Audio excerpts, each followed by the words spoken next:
Hey, it's Dustin from Parts Doctor. In today's video, I'm going to show you how to replace a diverter valve disc that goes in this Whirlpool dishwasher. These instructions also apply to models made by Maytag, KitchenAid, Kenmore, and JennAir. It's super simple. I'll show you step by step, so let's jump right in. The diverter valve disc sits at the bottom of the dishwasher's sump and rotates to direct water flow between the spray arms during the wash cycle. It works with a diverter cover to control which spray arms receive water and when, ensuring all areas of the dishwasher get cleaned properly. Over time, the disc can crack, warp, or wear down from the heat and constant movement of regular use. A damaged disc can no longer rotate or seal properly, disrupting water flow to the spray arms. If the diverter disc fails, you may notice uneven cleaning across the racks or dishes coming out dirty.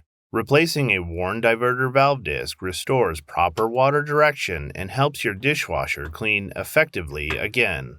If you need to purchase a replacement diverter valve disc for your dishwasher, you can check out our website, partsdoctor.com. We offer fast shipping and only sell manufacturer-approved genuine replacement parts for all major appliance brands.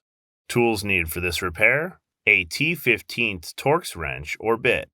To remove the diverter cover, first open the door of the dishwasher and slide the lower dish rack out all the way and remove it.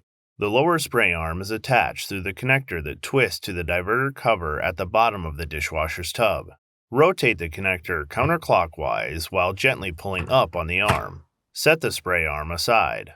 The filter system on this model is made up of a large, coarse, and smaller circular filter assembly. To remove the filters to access the screws in the diverter cover, first turn the top of the circular filter counterclockwise to unlock it from the base of the dishwasher. To remove the coarse filter, simply lift it from the sump base. Once the filters and spray arm are removed, locate the 4 T15 Torx screws holding the diverter cover to the tub of the dishwasher.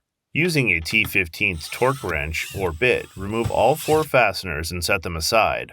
The fasteners will need to be reused when installing the new diverter cover.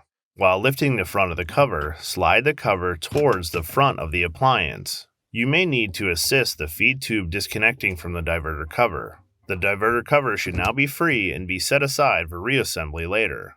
With the diverter cover removed, you can see the diverter valve disc. Lift the disc out from the dishwasher and discard.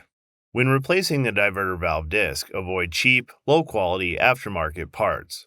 For parts that perform better and last longer, choose OEM genuine parts like the ones that we sell at partsdoctor.com. We've included a link in the description below. Be sure to search with the full model number from the tag on your appliance to find the exact fit.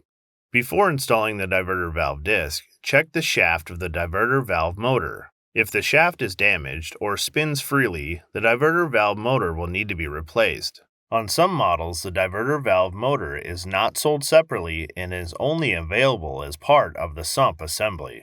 If the shaft of the diverter valve motor doesn't spin freely and looks like it's in good working order, place the diverter valve disc on the shaft until it locks into place. To reinstall the diverter cover, slide the cover into place while aligning and inserting the feed tube into the ports of the diverter cover. Make sure the diverter cover is fully in place and insert and tighten the 4 screws. Be sure not to over-tighten, as you can damage the dishwasher or the diverter cover. Whirlpool recommends removing both the fine and coarse filters for cleaning at least every other month, or more frequently under heavy use. Clean the filters with a soft brush in warm soapy water or a soft sponge for stubborn residue.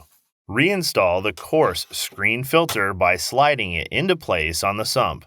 Slide the screen filter into the sump hole and rotate the filter clockwise until it clicks into place. Be sure that both mounting arrows are aligned to know that the filter is securely in place. Install the lower spray arm by aligning the spray arm to the diverter cover and turn clockwise until it falls into place. Replace the lower rack and close the door. Your dishwasher is now ready to use. Alright, that'll do it for today's video. As always, I'm Dustin with the Parts Doctor. Until next time, thanks for watching, and we'll see you later.